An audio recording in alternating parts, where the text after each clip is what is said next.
That day of the embryo transfer, I think you should try to be in a good place. Understand your parents might be more nervous than you are. Understand that you can do this. And it actually really shouldn't be uncomfortable. The whole thing might be 20 minutes to a half an hour, the embryo transfer day that you, if you're a surrogate, have been kind of working towards maybe for months or even a year at this point in time. It's a pretty straightforward procedure. You get checked in.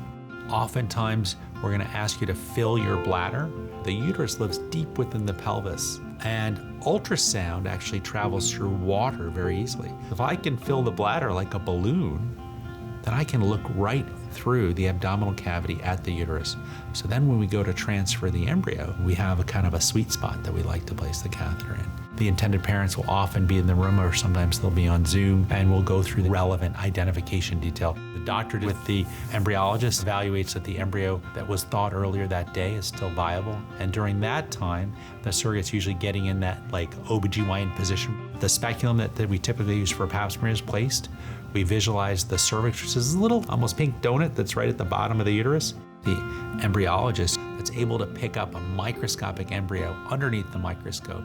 They put it into a little teenier tube and they walk in with that embryo. Then the doctor passes that tube through the cervix, and then we all watch on the ultrasound screen and get to that thicker part of the uterine lining where we want to place the embryo. And we usually all kind of take a breath at that moment, and we release the embryo. And fascinatingly enough, there's no way you could see an embryo, right? It's 100 times smaller than a printed period, but the embryologist placed a little air bubble in there. So when you release the catheter, there's a little flash, a little white star that comes up. And that's that moment.